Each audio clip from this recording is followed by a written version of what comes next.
news with Eris Stewart. Good morning, Eris. Good morning, Sophie. The headlines. Cabinet approves phased implementation of PRB 2026 with retroactive payment. AI-powered Mighty GPT platform launched in Mauritian schools on pilot basis. Bail review of Mami Ravatomang called before Chief Justice as hearing is set to resume. Commission of inquiry set up into death of detainee Andy Selmore, chaired by Paul Lam Shanglin. 8 arrested after violent incidents involving police at Palma Public Beach. In world news, France moves to ban social media access for children under 15. And in sports news, Everton and Leeds share points as winless run continues for Everton. The Cabinet has taken several decisions regarding the implementation of the PRB 2026 report. As announced, the report will be applied in 2 phases. 50% of the revised salary as from January 2026 and 100% as from January 2027. A retroactive payment covering the period from January to March 2026 will also be effected. More details in this report, voiced over by Rupeshna Ajuda. The Ministry for Public Service will release a consolidated master conversion table setting out the salaries with effect in January 2026 and January 2027 in accordance with the implementation of the report in 2 phases. Despite this 2-stage shaping up process, allowances and benefits such as travel expenses, duty-free access and passage benefits will be granted in full from the 1st of January 2026. Retiring civil servants' pensions will be recalculated based on the reviewed 2026 salary and adjusted to the full PRB salary from January 2027. Civil servants retiring in 2026 will, among other things, receive a monthly pension adjusted to 100% of 2026 PRB salary, reimbursement for unused sick leave, including leave from 2020, as well as passage benefits, will be calculated based on 100% of the revised 2026 PRB salary. Civil servants and employees affected by the PRB have until 18th March to sign the option form. They will receive a back pay covering the period from January to March 2026. With regards to the payment of the Sunday allowance, the High-Powered Committee will table its recommendations at the next Cabinet meeting. The Mighty GPT educational platform pilot project was officially launched yesterday on Monday, 26 January. The initiative aims to integrate an AI-based educational assistant into Mauritian schools. Implemented on a pilot basis, the project currently involves grade 4, 7, 8 and 9 students in 4 primary schools and 4 secondary colleges across the country. The objective is to support learning and strengthen students' understanding both inside and outside the classroom.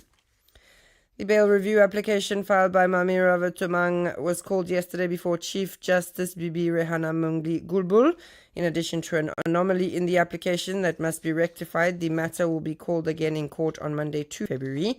On that date, the magistrate of the Bail and Remand Court, Karuna Dwaka Davai, the Office of the DPP, the Commissioner of Police, and the Financial Crimes Commission will be required to state their respective positions regarding the bail review.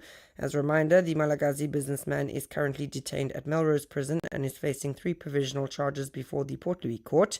Magistrate Karuna Dwaka Davai, sitting at the Bail and Remand Court, had rejected his bail application in a ruling delivered on 30 December. Paul Lam Shanglin was sworn in on Monday in the presence of the President of the Republic, Dharam Gokul.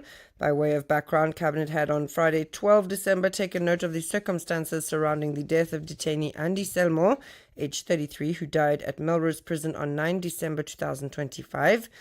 Considering that this is a matter of public interest, Cabinet gave its approval for the setting up of a commission of inquiry to be chaired by former Judge Paul Lam Shanglin. Andy Selmore, who had been incarcerated at Melrose Prison since 5th of April 2024, died in custody on the evening of 9 December.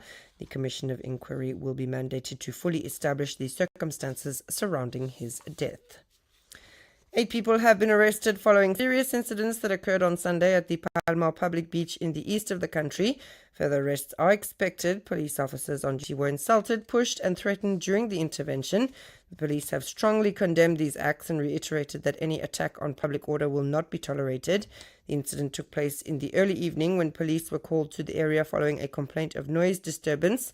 The situation quickly escalated, with individuals turning violently against the officers, who were eventually forced to withdraw in the face of a hostile crowd. The beach authority has also expressed concern over the incident, warning that such behavior damages the country's image. It has called on the public to show civic responsibility, respect legal noise limits, and preserve the peaceful nature of public beaches. And it's 9:06. You're listening to RM1, where we move to international news, where French lawmakers on Monday approved the key article of a bill prohibiting social media for children under 15, an effort championed by President Emmanuel Macron as a way to protect children from excessive screen time. Lawmakers gave the green light to an identical amendment proposed by the government, rewriting the first article of the bill. It stipulates that access to an online social media service provided by an online platform is prohibited to minors under the age of 15. The article, as drafted, was adopted by 116 votes to 23. The legislation, which also provides for a ban on mobile phones in high schools, follows Australia's banning social media for under 16s in December, a world first. As social media has grown around the world, so has concern that too much screen time is arresting child development and contributing to declining mental health in minors.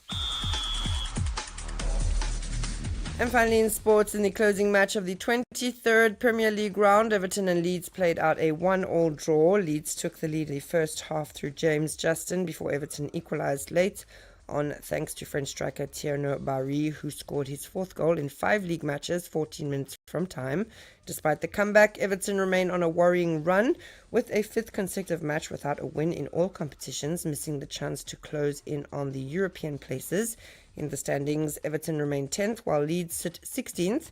Having recorded their 8th draw of the season, the Peacocks will host league leaders Arsenal next, a side they lost 5-0 to earlier in the season. That's all from me this morning. Thanks so much for listening. Stay tuned now to the Intermeet with Lizzie.